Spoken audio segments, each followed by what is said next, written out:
Anda menyaksikan Breaking News bersama saya Cika Mutazam. Pemirsa, memasuki masa tenang, seluruh atribut pasangan calon gubernur dan calon wakil gubernur Jakarta mulai ditertibkan pada malam ini. Dan untuk mengetahui informasi terkini di lapangan, kita langsung bergabung bersama rekan Anissa Septiarani. Anissa, bagaimana perkembangan terkini? Apakah proses pembersihan terhadap APK ini telah rampung?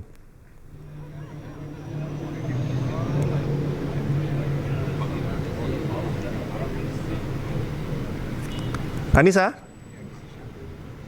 Ya, baik, selamat malam. Baik, selamat malam Cikal dan juga pemirsa. Pada hari ini tepatnya pukul 12 malam lewat atau dini hari, penurunan APK atau alat peraga kampanye telah berlangsung dilakukan pada masa tenang Pilkada DKI Jakarta tahun 2024. Saat ini saya sedang bersama dengan PJ Gubernur Bapak Teguh Setiabudi. Selamat malam. Oke, Bapak bisa dijelasin kegiatan hari ini seperti apa sih Pak? Kan tadi ada apel di Monas tuh Pak. Ya, jadi kita baru saja melaksanakan apel kesiapsiagaan dan juga doa bersama untuk Pilkada Gubernur dan Wakil Gubernur DKI Jakarta. Dan kemudian setelah itu kita langsung bergerak untuk menurunkan alat peraga kampanye yang ada di wilayah DKI Jakarta. Tadi yang kita apel lebih dari 3.000 personil dan kemudian kita turunkan untuk seluruh wilayah, dan saya harapkan malam ini sampai dengan besok kita maksimalkan seluruh wilayah DKI Jakarta bisa bebas dari alat peraga kampanye. Dan tentu saja tadi kita juga bersama-sama dengan seluruh jajaran dari Polda, dari Kodam, dari Bawaslu, KPU juga ada hadir kejaksaan, kontrol tinggi, dan juga dari tim pemenangan. Kami berharap juga untuk tim pemenangan bisa melakukan penurunan, kami siap membantu dan kami akan maksimalkan. Ini terus akan berlangsung sampai dengan besok pagi dan seterusnya ya. Kalau mungkin masih ada sisa-sisa, kami akan segera lakukan. Oke Pak, kalau boleh tahu kan tadi titik-titik mana saja sih Pak yang Bapak tadi penurunan alat peraga kampanye? Kalau saya tadi ada beberapa titik ya, tapi kan tentu saja bukan hanya kami sendiri, tapi seluruh wilayah bergerak sekarang.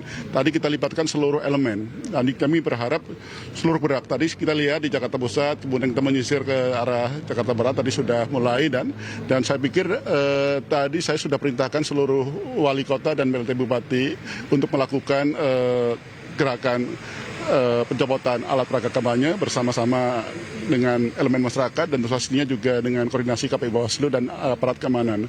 Mudah-mudahan kita bisa tuntaskan semaksimal mungkin, walaupun memang bisa juga misalnya H-1, tapi kita maksimalkan. Dan kita berharap, sekali lagi, mari kita sama-sama bermunajat, berdoa. Mudah-mudahan Pilkada DKI Jakarta berlangsung dengan luber, durdil, permarapat, berintegritas. Dan saya meminta dan menghimbau pada seluruh masyarakat DKI Jakarta yang memiliki hak memilih, ayo kita berbondong-bondong ke TPS pada tanggal 27 November. Gunakan hak pilih Anda untuk Jakarta yang lebih baik. Mari kita tentukan gubernur dan wakil gubernur pilihan kita yang terbaik. Terima kasih. Oke ya. Terima kasih ya. Baik, terima kasih Pak. Oke, baik Cikal. Oke, baik Cikal dan juga pemirsa, tentunya pada malam hari ini PJ Gubernur Bapak Teguh Setiabudi tadi yang membuka apel malam ini di Monas tentunya turut hadir yaitu 5 tokoh lintas agama dan juga Forkopimda Pemprov DKI meliputi Polri, Kejaksaan Agung DKI, TNI, Ketua Tim Pemenangan Paslon, KPU, Bawaslu DKI, pimpinan partai DPRD DKI, dan juga total ada 3.000 lebih yang mengikuti apel pada malam hari ini. Titik pertama untuk menurunkan APK yaitu di Jalan Letjen Suprapto. Baik, Anissa, tadi Anda sepanjang mengikuti penertiban alat peraga kampanye ini, bisa Anda gambarkan nggak bagaimana jalannya penertiban kali ini? Apakah ada kendala tertentu atau berlangsung lancar-lancar saja? Dan bagaimana partisipasi masyarakat yang Anda pantau tadi, Anissa? Ya. Baik, pemirsa, kita masih memantau jalannya penertiban alat peraga kampanye memasuki masa tenang Pilkada Jakarta 2024. Tadi rekan Anissa Septiarani sudah mewawancarai PJ Gubernur Jakarta yang memastikan bahwa penertiban dilakukan di sejumlah titik. Ada sekitar 28 hingga 30 titik di wilayah Jakarta yang dilakukan pemantauan dan juga penertiban yang dibagi menjadi 3 wilayah atau 3 tim yang masing-masing bergerak secara bersamaan untuk memastikan bahwa tidak ada lagi alat peraga kampanye di masa tenang ini sebelum nantinya di hari pencoblosan di tanggal 27 November 2024. Dan tadi juga ditegaskan oleh PJ Gubernur Jakarta bahwa di masa tenang ini diharapkan bahwa seluruh elemen masyarakat dapat mendukung jalannya masa tenang sehingga tidak ada hal-hal yang mengganggu masa tenang, kemudian adanya tindakan pelanggaran di masa tenang, maka diperlukan kinerja yang baik dari pihak terkait, baik juga dari pemerintahan, Bawaslu, KPU, dan juga tim sukses dari ketiga paslon yang harus sama-sama berkomitmen untuk menjaga ketertiban di masa tenang.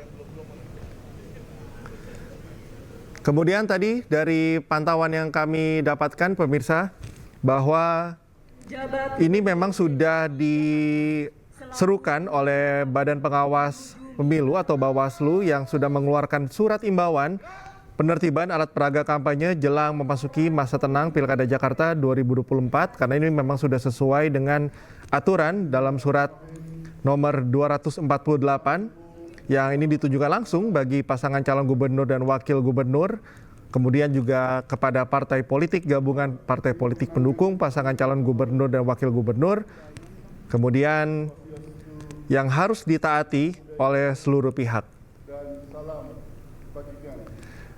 Dan pada hari ini atau kemarin, mulai dari pagi hingga siang hari memang sudah dilakukan kampanye akbar sebagai penanda penutup masa kampanye Pilkada Jakarta 2024. Dan memang pada saat dilakukan kampanye akbar, Bawaslu sudah memberikan himbauan kepada seluruh paslon, kemudian tim sukses dan mesin politik yang bekerja pada pasangan calon, tiap-tiap pasangan calon kepala daerah Jakarta untuk segera menertibkan dan bersama-sama untuk membersihkan segala macam alat peraga kampanye dalam memasuki masa tenang kali ini. Pihak Bawaslu juga sudah menegaskan pemirsa, tadi juga disampaikan juga oleh PJ Gubernur Jakarta bahwa penertiban alat peraga kampanye ini memang sudah diatur dalam Peraturan Komisi Pemilihan Umum atau PKPU yang tertuang di nomor 13 tahun 2024 yang berbunyi alat peraga kampanye memang harus sudah dibersihkan paling lambat 3 hari sebelum hari pemungutan suara atau pencoblosan. Kemudian pembersihan alat peraga kampanye sebagaimana yang dimaksud juga di ayat ketiga tadi dilakukan oleh pasangan calon, kemudian oleh partai politik peserta pemilu atau gabungan partai politik, kemudian oleh tim sukses atau tim kampanye.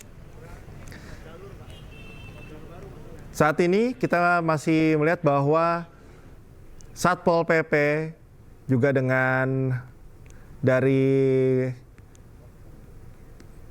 masih berada di kantor Gubernur Jakarta setelah tadi melakukan sweeping di 3 lokasi atau 3 titik dengan jumlah lokasi 28 hingga 30 lokasi.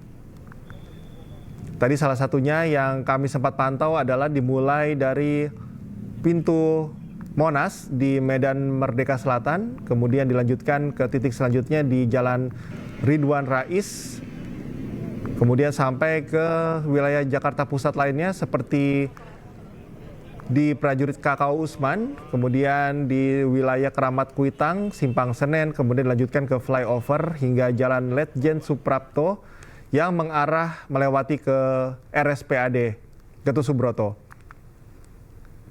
Itu merupakan rute utama yang dilakukan pembersihan dan atau penertiban oleh baru saja kita ikuti. Ya, kita simak kembali pemirsa saat ini.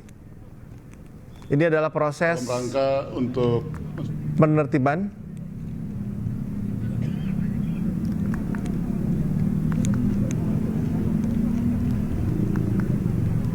Dan ini adalah salah satu proses dari penertiban yang sama-sama kita lihat di wilayah Monas, Jakarta Pusat. Atau tepatnya di pintu Monas Taman Pandang di Jalan Medan Merdeka Barat. Kemudian juga kita lihat PJ Gubernur langsung memantau untuk memastikan bahwa tidak ada lagi alat peraga kampanye yang terpasang di sekitaran jalan.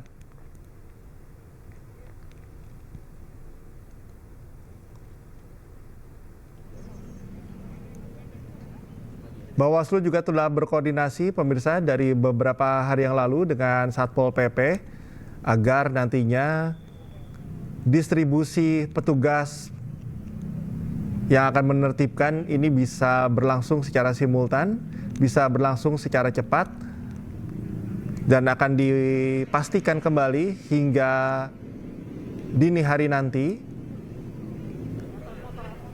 PJ Gubernur Jakarta, KPU, kemudian dari Satpol PP memastikan bahwa tidak ada lagi alat peraga kampanye terpasang di jalan.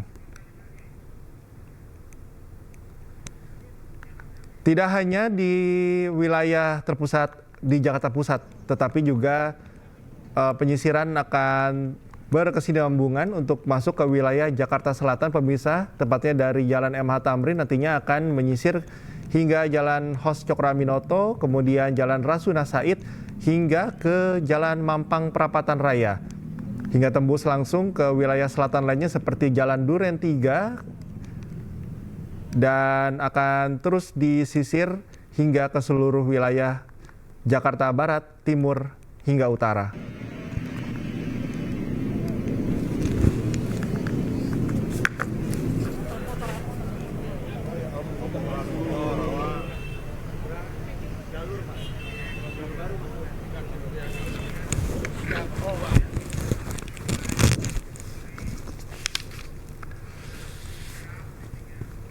Demikian breaking news pemirsa, saya Cika Mutazam, selamat malam, sampai jumpa.